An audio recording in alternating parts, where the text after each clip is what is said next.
Assalamualaikum warahmatullahi wabarakatuh. Waalaikumsalam warahmatullahi wabarakatuh. Alhamdulillah, wassalatu wassalamu ala rasulillah, la hawla wa la quwata illa billah. Ashhadu an la ilaha illallah wahdahu la syarika lah, wa ashhadu anna muhammadan abduhu wa rasuluh la nabiyya ba'dah. Rabbi shrah li sadri wa yassir li amri wahlul 'uqdatam min lisani yafqahu qawli. Qala Allah Ta'ala fil Qur'anil Karim, a'udzu billahi minasy syaithanir rajim. Ya ayyuhalladzina amanu taqullaha haqqa tuqatih wa la tamutunna illa wa antum muslimun.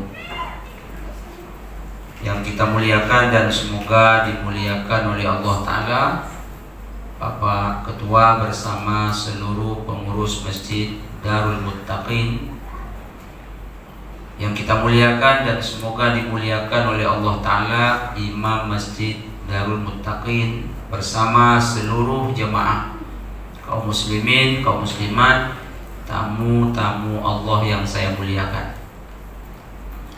Mari kita bersyukur kepada Allah Ta'ala, kita ucapkan Alhamdulillahi Rabbil Alamin, karena sampai hari ini Allah Ta'ala tak henti-hentinya mencurahkan rahmat dan nikmat yang begitu banyak buat kita. Dengan bersyukur, semoga nikmat tersebut membawa barokah buat kehidupan kita. Terlebih-lebih semoga kita semua diridhoi hendaknya oleh Allah Ta'ala. Amin ya rabbal alamin. Kita perbanyak sholawat beserta salam. Kita mohonkan pula kepada Allah Ta'ala semoga selalu dicurahkan kepada Nabi yang sangat cinta kepada kita. Semuanya dia korbankan untuk kita, dan kita wajib mencintainya melebihi cinta kita kepada diri kita sendiri. Dialah Nabi Muhammad Sallallahu Alaihi Wasallam.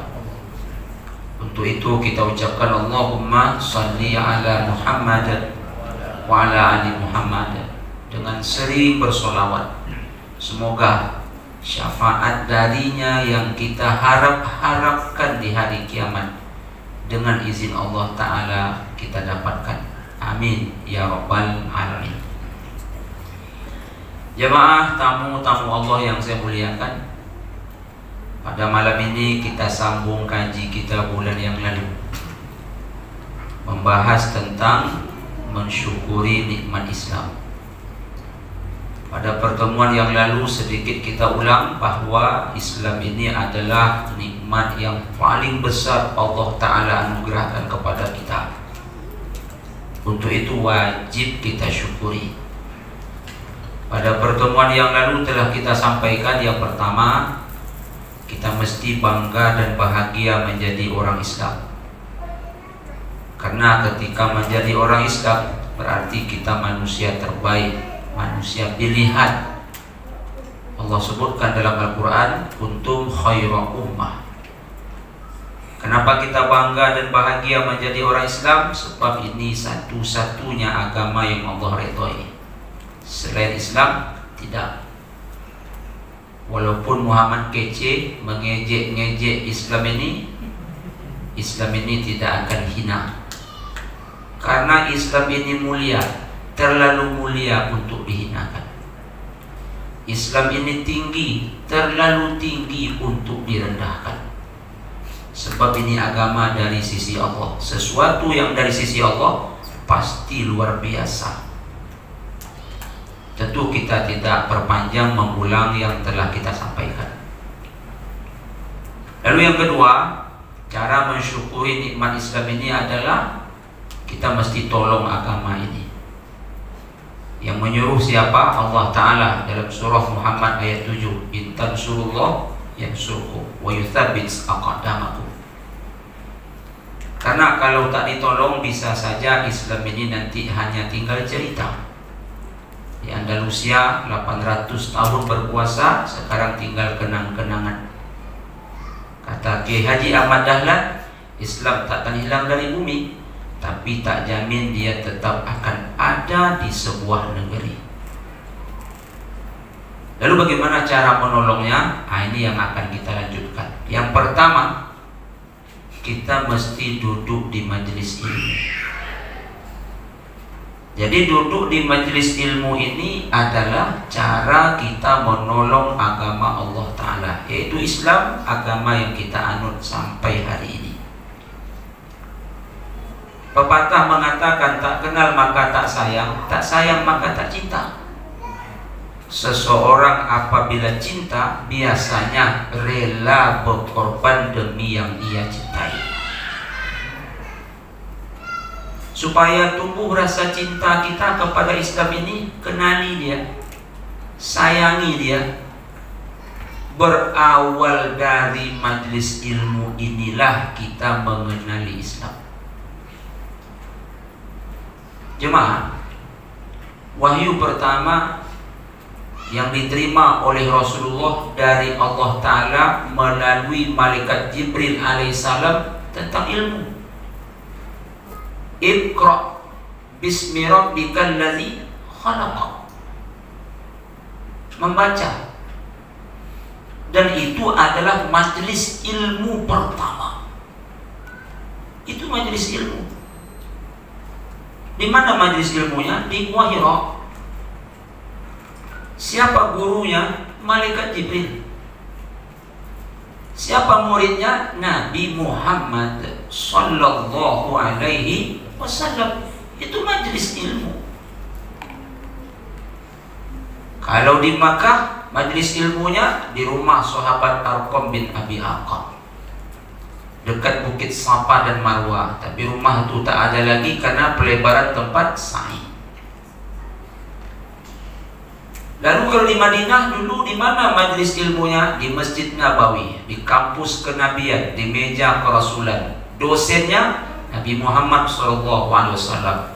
Mahasiswanya para sahabat. Jadi duduk di majelis ilmu ini untuk mengenali agama, akan muncul rasa sayang, lalu cinta. Sekali lagi, orang kalau sudah cinta, dia rela berkorban demi yang ia cintai. Jemaah, kadang-kadang kita sedih. Apa yang disedihkan? Ada sebagian orang Islam meniru punya orang lain, cara berpakaian, cara bertetangga, cara berekonomi. Padahal punya orang lain itu KW semua. Punya orang lain itu buatan manusia. Tetapi kenapa ditiru? Jawabannya, dia tak kenal dengan punya dia sendiri. Dia tak kenal, lalu ditiru punya orang. Padahal punya orang palsu, punya dia asli. Aneh. Sayang 1000 kali sayang. Yang asli punya dia ditinggalkan, yang palsu punya orang dia lakukan. Sekali lagi, apa penyebab? Dia tak kenal dengan yang dia miliki. Kenapa dia tak kenal? Karena dia tidak duduk di majelis ilmu. Kaum muslimin, kaum muslimat, tamu-tamu Allah yang saya muliakan, kalau kita mendengar ustaz ceramah lalu dibacanya hadis, sering kita dengar rawahul Bukhari, rawahu Muslim, rawahu Abu Dawud, rawahu An-Nasai, At-Tirmizi, dan lain-lain sebagainya. Siapa mereka itu? Ulama hadis luar biasa. Apalagi Imam Bukhari dan Muslim, hafal ribuan hadis, bahkan mengarang banyak kitab hadis. Namun walau demikian, Imam Bukhari dan Imam Muslim waktu hidup, di mana mereka selalu berada? Di majelis ilmu. gurunya ribuan banyak. Kalau tidak seperti itu Imam Bukhari dan Muslim, tak sampai hadis ini ke tangan kita. Dan ini sumber hukum Islam. Hilang agama ini jadinya. Lalu apa maksud saya? Kalau selepel Imam Bukhari dan Muslim, banyak hafal hadis, bahkan mengarang kitab hadis, masih duduk di majelis ilmu, coba renungkan, siapa kita? Berapa ribu kita hafal hadis? Berapa buah kitab hadis yang sudah kita karang? Lalu apa jawabannya? Tak sampai ribuan Pak Ustaz. Kitab hadis pun tak pernah kita tulis. Lalu apa alasan kita untuk tidak duduk di majelis ilmu? Itu maksudnya. Jamaah tamu-tamu Allah yang saya muliakan, atau dalam kita duduk di majelis ilmu sering mendengar nama Imam Syafi'i, Imam Hambali, Imam Maliki, Imam Hanafi. Itu mereka imam dalam ilmu terdepan, tempat bertanya umat. Ilmu mereka luar biasa. Tapi dulu ketika mereka masih hidup, tak pernah meninggalkan majelis ilmu. Kitab yang mereka karang menjadi rujukan ulama sampai hari ini. Sekali lagi, siapa kita dibandingkan mereka? Kalau mereka saja mencintai majelis ilmu, seharusnya kita juga mencintai majelis ilmu seperti mereka. Untuk itu kita yang hadir ini istiqamah. Jangan kita tinggalkan majelis ilmu ini. Jika perlu, yang belum datang kita bawa. Kita yang sudah datang istiqamah. Memangnya Pak Ustaz, kalau kita bawa yang lain datang, apa keuntungannya? Kita dapat pahala double. Dapat pahala kita yang hadir majelis ilmu, yang kita bawa datang kan dapat pahala, kita pun dapatkan pahala dia. Double kita dapat. Jemaah, dan banyak fadilah-fadilah lain kalau kita duduk di majelis ilmu ini. Bukan hanya sekedar bentuk nyata menolong agama Allah, pahalanya pun besar. Ada hadis riwayat Imam At-Tabarani. Apa kata Rasulullah sallallahu alaihi wasallam? Man ghada ila al-masjid la yuridu illa ay yata'allama khairan aw yu'allimah kana lahu ka'ajri hajjin tamman hajjatu. Kata Rasulullah, siapa yang datang ke masjid, tujuannya adalah untuk belajar dan mengajarkan tentang kebaikan. Al-Quran kebaikan yang paling hebat, hadis kebaikan yang paling luar biasa. Itu tujuan dia. Kepadanya kata Rasulullah diberikan pahala haji sempurna. Jadi kita duduk di majelis ilmu ini, fadilahnya dapat pahala sama besarnya dengan pahala haji. Tapi bukan mengganti kewajiban haji, bukan, pahalanya sama. Tamman hajjatu, tapi bukan mengganti. Artinya kalau kita duduk di majelis ilmu sudah haji kita, bukan itu maksudnya. Pahalanya saja. Jangan nanti pulang dari sini kasih tahu sama tetangga, aku pulang haji. Mana kurma katanya, mana minyak wangi peci haji katanya, tasbih katanya. Tentu minta tasbih ya, karena kita bilang pulang haji, minta kurma ya. Kita bukan pulang haji, pulang Masjid Darul Muttaqin, cuma bawa pahala sama besarnya dengan pahala haji. Jadi bukan mengganti. Duit sudah ada 51 juta, nak mendaftar suami istri masing-masing 25.500.000. Setelah mendengar kaji ini, apa kata dia kepada istrinya? Alhamdulillah deh, tak payah kita daftar haji.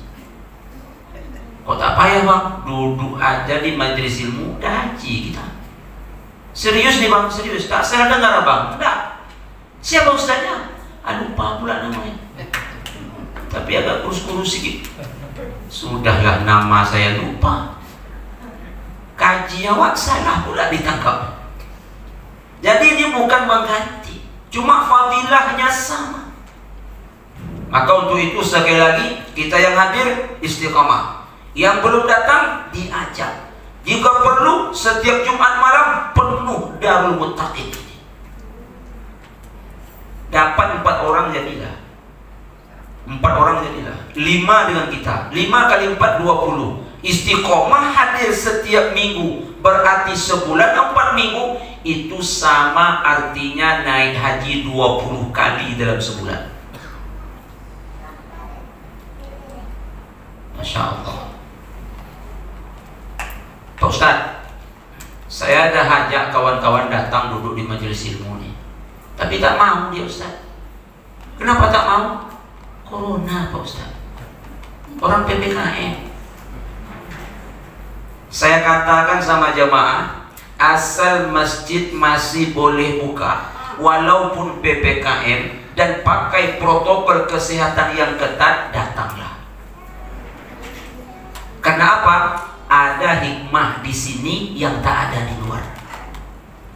Ada fadilah luar biasa di sini yang tak ada di luar.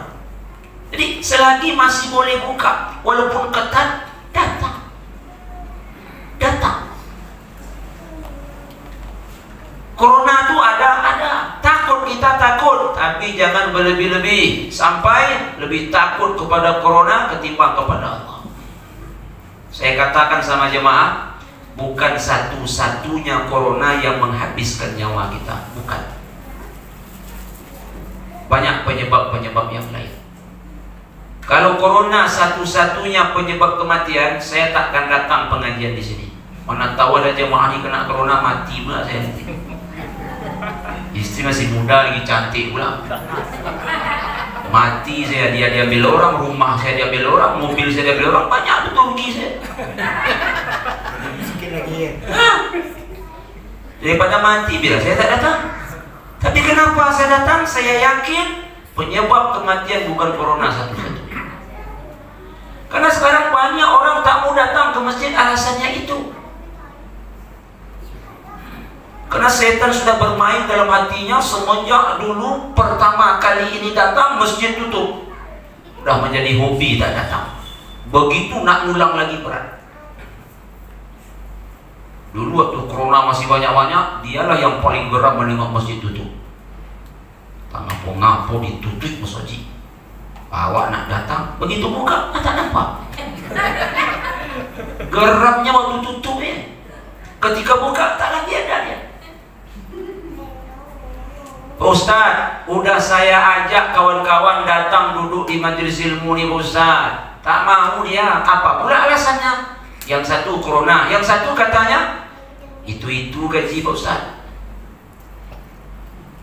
Yang mengatakan kaji itu kayaknya dia sudah banyak ilmu.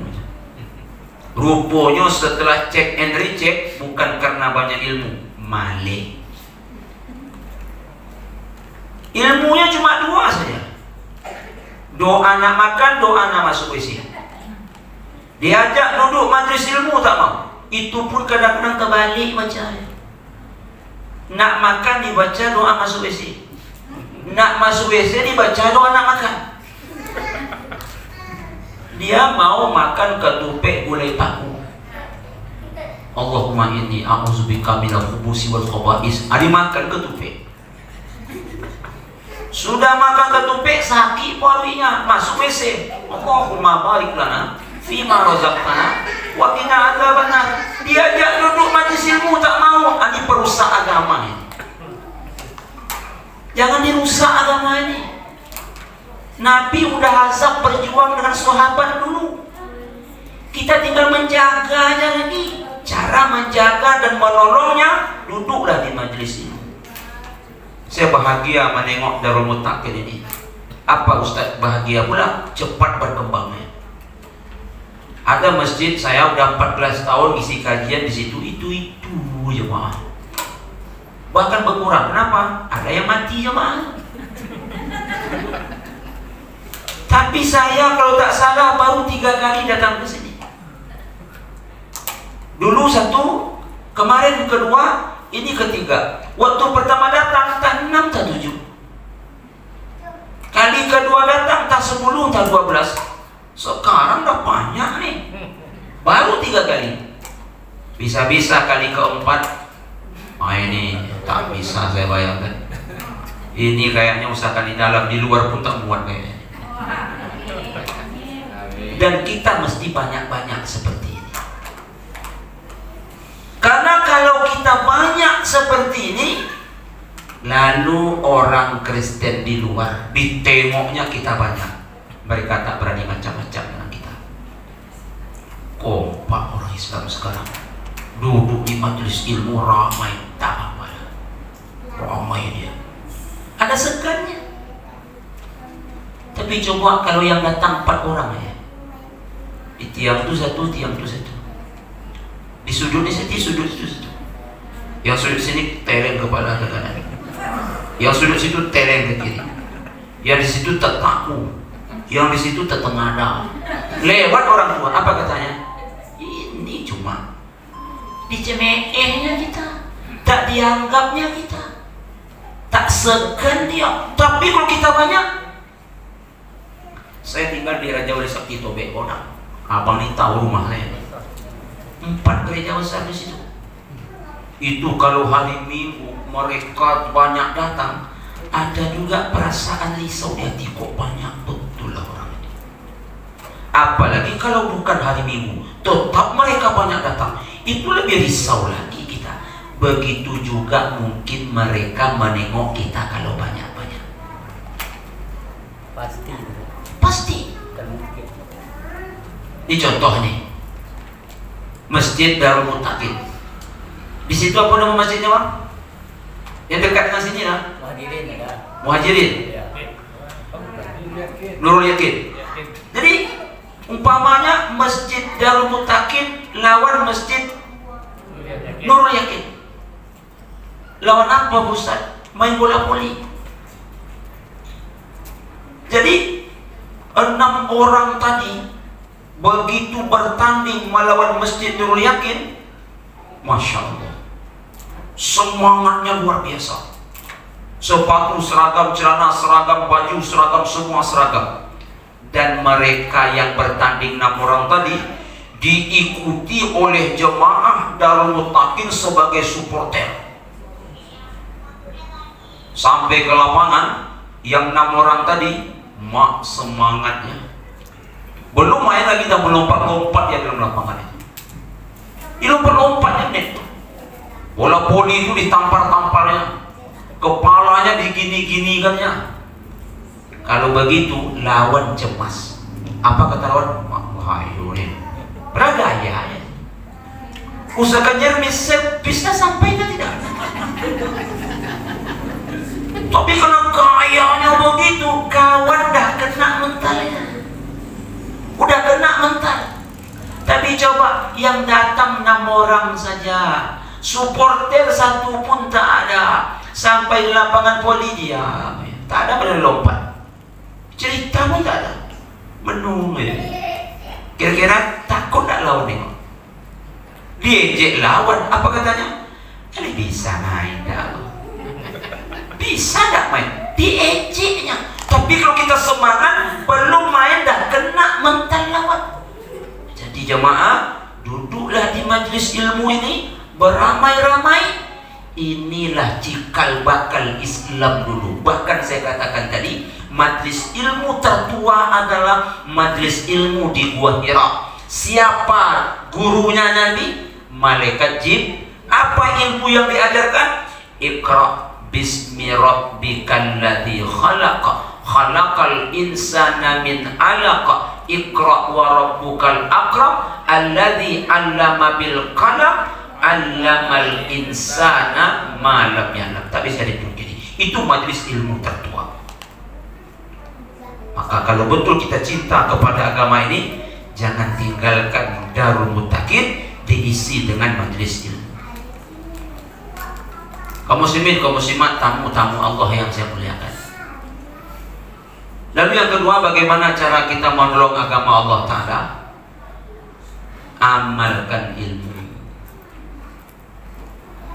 Beribadah kita biar nampak syiar agama ini.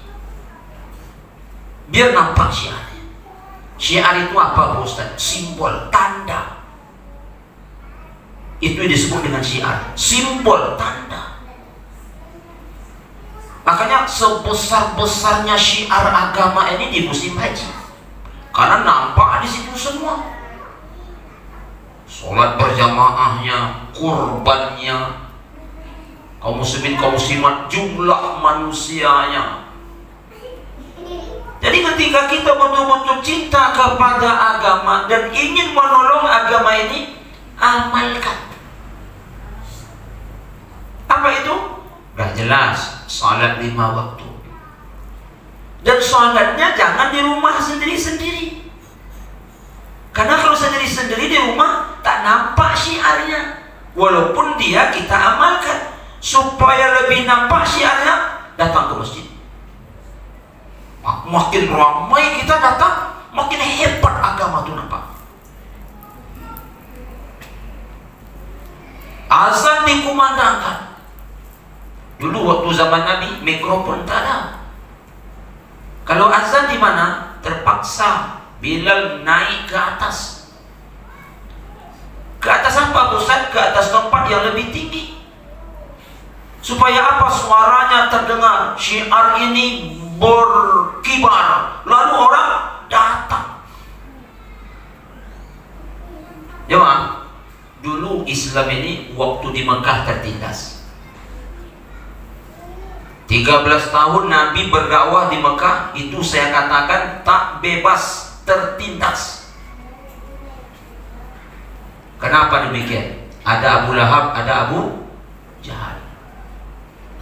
Tahu berapa salat diwajibkan? Salat diwajibkan tahun ke-10 kenabian. Artinya setelah 10 tahun Muhammad diangkat jadi Rasul. Berarti usia 50 tahun beliau Isra Mi'raj menjemput perintah salat. Udah dijemput perintah salat, lalu berjamaahkah Nabi mengerjakan di Masjidil Haram? Tidak. Kenapa tak jamaah, Ustaz? Udah ada corona zaman itu? Belum. Tapi lebih dari corona, Abu Jahal itu corona, Abu Lahab itu corona. Jadi payah syiar agama nak bangkit waktu itu. Jadi coba salat berjamaah, dikejar Abu Jahal, dikejar Abu Lahab. Bahkan pernah Nabi salat di Ka'bah, apa yang mereka lakukan? Ditariknya tadi, diikat ke leher Nabi. Pas nak ruku tercekik Nabi. Itu kerja Uqbah bin Abi Mu'ayyid.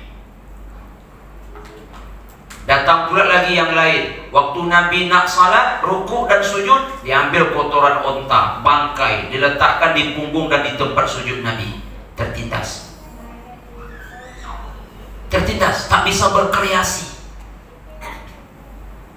Salat Jumat, Pak Ustaz, tak juga ada waktu di Mekah. Jangan coba-coba salat Jumat di Mekah. Jangan coba-coba salat berjamaah 5 waktu di Mekah. Payah syiar nak bangkit. Tapi kaum muslimin, kaum muslimat yang berbahagia, hijrah Nabi ke Madinah. Begitu Nabi hijrah ke Madinah, waktu itulah baru bisa dilakukan salat berjamaah. Syiar dah nampak. Jadi apa maknanya? Nak tolong agama ini nampakkan syiarnya. Walaupun kita tegakkan, tapi sendiri-sendiri itu kurang bagus. Makanya kita disuruh sholat berjamaah. Dan Jumat pertama itu pun di Madinah, tepatnya di kampung Bani Salim bin Auf. Ketika Nabi berangkat dari Quba menuju Madinah, itu tepat di hari Jumat. Dibuatlah di situ Jumat pertama di kampung Bani Salim bin Auf. Begitu juga kita hari ini. Makanya disebut as-salatu imaduddin, salat itu tiang agama. Ini kunci betul ini. Sampai-sampai Nabi Muhammad SAW ketika azan berkumandang, Nabi suruh seseorang untuk mengimami jemaah. Nabi kemana? Periksa rumah-rumah yang ada lelaki di dalamnya. Lalu pernah Nabi nak berencana nak membakar rumah tersebut. Karena kalau di rumah-rumah kita sholat sendiri, tak nampak agamanya ditolong. Supaya nampak dia hebat kelihatannya. Itulah kaum muslimin, kaum muslimat, saudaraku rahimahullah. Apalagi sholat berjemaah ini, Masya Allah, supaya kita mau mengerjakannya, diberikan oleh Allah pahala yang sangat luar biasa. 27 kali lebih baik dari sholat sendiri. Berjalannya saja Allah kasih pahala. Langkah kaki kanan mengangkat derajat, langkah kaki kiri menghapus kesalahan. Man tatahhara fi baitihi thumma masya ila baitin min buyutillah liyaqdiya faridatan min faraidillah kanat qutwatu khati'ata wal ukhra tarfa'u darajat. Satu langkah, kata ulama, 10 pahalanya. Berdasarkan kepada ayat man jaa bil hasanati falahu asyru amsalihha. Berarti kalau 10 langkah 100. Berarti kalau semakin jauh rumah dari masjid, makin banyak pahalanya, karena makin banyak langkahnya. Tapi saya asli jauh betul Ustaz, tak tolok saya melangkah. Pakai Honda. Tuh kalau saya pakai Honda Ustaz, pahalanya macam mana? Allah tetap hitung langkah. Ragu saya Ustaz, dorong sepeda motor itu sampai ke masjid. Itu solusinya lagi. Lebih banyak dapat, betul itu. Minyak kalu, polwo kalu, lidah pun terjun. Malaikat paham dia, ini banyak dapat pahala. Tapi Pak Ustaz, rumah dekat pula dengan masjid. Macam mana caranya? Kecil-kecilkan langkah. Kurang juga rasanya, kelilingi dulu. Nak tolok soleh baru masuk ke dalam. Jadi jauh rumah dengan masjid beruntung, dekat rumah dengan masjid beruntung. Yang tak datang ke masjid itu orang tak tahu diuntung. Jadi untuk menolong agama ini diamalkan. Puasa kita jangan nunggu Ramadan ya. Ini kalau tak Ramadan tak puasa ya. Puasanya nunggu Ramadan tok. Puasalah Senin Kamis, tapi mau nolong agama ini 13, 14, 15 puasalah.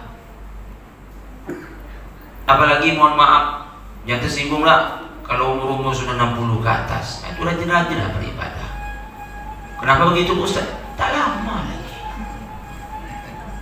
Nabi umur 63. Mana tahu awak mengikut umur Nabi. Umur sekarang 62 tahun 11 bulan 28 hari. 2 hari lagi. Sekarang hari apa? Sabtu, Selasa mati itu. Jadi nanti pulang dari sini tengok KTP, mana tahu 62 tahun 11 bulan. Sempat ikut Nabi 3 hari lagi dia. 3 hari lagi nih, berarti Sabtu, Minggu, pas puasa Senin mati. Pas puasa Senin mati. Jadi apa maksud Pak Ustaz?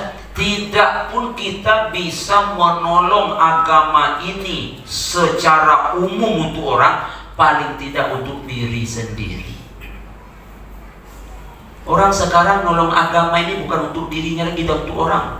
Dibangunnya rumah tahfiz, ya kan? Dibuatnya panti. Kita masuk surga ini berpacu jemaah. Siapa cepat, cepat masuknya. Siapa lambat, lambat masuknya. Yang payah tak masuk. Makanya apa kata Allah Ta'ala? Wasari'u ila maghfiratin mir rabbikum wa jannatin arduhas samawati wal ard uiddat lil muttaqin. Bersegera kamu. Bersegera. Bersegera untuk kemana? Dalam ayat tadi, di samping bersegera minta ampun, bersegera nak menuju ke surganya Allah Ta'ala. Orang sekarang modelnya menolong agama Allah bukan untuk dirinya lagi, tapi udah untuk orang. Itu contoh tadi. Buatnya rumah tahfiz, dibuatnya panti asuhan, dipeliharanya banyak anak yatim. Nah, kita kalaupun belum bisa agama ini kita manfaatkan secara besar untuk orang, tolong untuk diri sendiri paling tidak. Sholat berjamaah, puasa Senin Kamis, itu masih untuk kita tuh. Jadilah kaum muslimin lebih hebat lagi, kaya kita bayar zakat. Itu berarti dah berbuat untuk orang kita. Apalagi ada sumbangan masjid butuh dana dibantu, berarti kita udah mengembangkan sayap lebih lebar lagi. Asal ada pesantren kita bantu, itu berarti lebih dahsyat lagi. Tapi ingat, kalaupun tak sampai ke level seperti itu, paling tidak untuk diri sendiri amalkan. Dan ketika kita mengamalkan agama ini, salat, baca Quran, puasa Senin Kamis, berzikir, berarti kita telah menolong agama ini. Karena kalau tidak kita amalkan, berarti agama itu akan hilang dia. Tinggal nama lagi. Masjidnya tutup, Qurannya terlipat. Senin Kamis orang tak puasa, Ramadan tak puasa, berarti tinggal nama. Buktinya pengalaman, pengamalannya tak ada. Jemaah, kemudian cara ketiga menolong agama Allah bukan hanya sekedar duduk di majelis ilmu, bukan hanya sekedar mengamalkan ilmu dalam bentuk ibadah, akhlak juga. Bahkan akhlak ini penting. Karena kalau ada orang Islam tak berakhlak, kadang-kadang yang kena bukan dia pribadi, tapi agama ini secara keseluruhan. Apa contohnya Ustaz? Orang-orang yang salah dalam berpikir, bom sana, bom sini. Yang membom cuma 2 orang, tapi yang kena Islam secara keseluruhan. Apa kata orang? Radikal Islam ini, teroris Islam ini. Padahal pelakunya cuma 2. Maksud saya begini, kita nih kalau akhlak tak bagus, kena agama ini secara keseluruhan. Si A tak salat, si B ini kaum muslimin, kaum muslimat, apa pula kesalahannya akhlak tak bagus. Si A tak salat, yang kena dia sendiri. Tak terbawa-bawa agama secara keseluruhan. Tapi kalau ada orang Islam yang buruk akhlaknya, kena agama secara keseluruhan. Contohnya seperti tadi, dia bom sana, dia bom sini, bunuh orang sana, bunuh orang sini. Apa kata orang? Islam itu tak rahmatan lil alamin lagi. Tapi kalau ada orang tak salat, orang tak ngomong Islam tak rahmatan lil alamin. Kenapa? Itu hubungan dia kepada Allah. Lalu apa maksud saya? Ibadah penting, akhlak jangan diremehkan. Bahkan dulu orang masuk Islam di zaman Nabi kena tertarik kepada akhlak Nabi, bukan kepada ibadah Nabi. Bahkan Allah pun memuji Nabi dalam Al-Quran adalah urusan akhlak. Apa bunyi ayatnya? Wa innaka la'ala khuluqin azim. Surah Al-Qalam ayat yang keempat. Sesungguhnya engkau wahai Muhammad berada di atas budi pekerti yang sangat luar biasa, dahsyat, hebat, agungnya. Nah, karena akhlak mereka tertarik. Jadi jemaah, akhlak ini untuk kita dan untuk orang. Kalau ibadah untuk kita saja. Jadi mau tak mau orang Islam ini mesti dia berakhlak. Jadi maksud rahmatan lil alamin itu banyak. Di antara maksud rahmatan lil alamin itu, kita menjadi apa dalam dunia ini? Menjadi penenang. Kita di atas dunia ini menjadi penebar kasih sayang, mengundang rahmat agar datang. Itu maksud rahmatan lil alamin. Tapi kalau kita tengok dalam tafsir Ibnu Katsir banyak uraiannya, termasuk rahmatan lil alamin dengan kehadiran Islam, dengan kehadiran Nabi Muhammad, Allah tunda azab buat orang-orang non-muslim. Itu maksud rahmatan lil alamin. Kalau dulu sebelum Nabi Muhammad tak kontan, asal melawan habis. Tapi dengan kehadiran Nabi Muhammad, Allah tunda azab itu untuk orang-orang non-muslim. Karena apa? Karena kehadiran Nabi dan Islam ini. Itu juga maksud rahmatan lil alamin. Tapi rahmatan lil alamin itu juga maksudnya adalah akhlak. Saking mendatangkan rahmatnya, nak membunuh sesuatu, tengok benarkah oleh syariat atau tidak. Usahakan membunuh orang, membunuh binatang saja ada caranya. Ada caranya. Apalagi kalau hewan itu untuk kita konsumsi, disembelih, akhlak lagi. Tajamkan pisaunya, arahkan dia ke kiblat agar lebih beradab, jangan nampak sama kawan-kawannya. Nah, itu binatang itu. Apalagi berakhlak kepada makhluk bernama manusia. Kaum muslimin, kaum muslimat, masih panjang uraiannya ke depan. Bagaimana cara kita menolong agama Allah ini? Satu, kita duduk di majelis ilmu. Yakinlah agama ini akan tertolong dengan sendirinya, dan Allah akan tolong kita semua.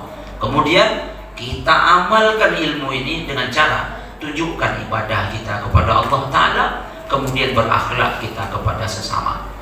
Inilah dulu yang dilakukan oleh Nabi dan para sahabat. Makanya Islam itu sampai ke tanah air kita dan menjadi agama kita hari ini.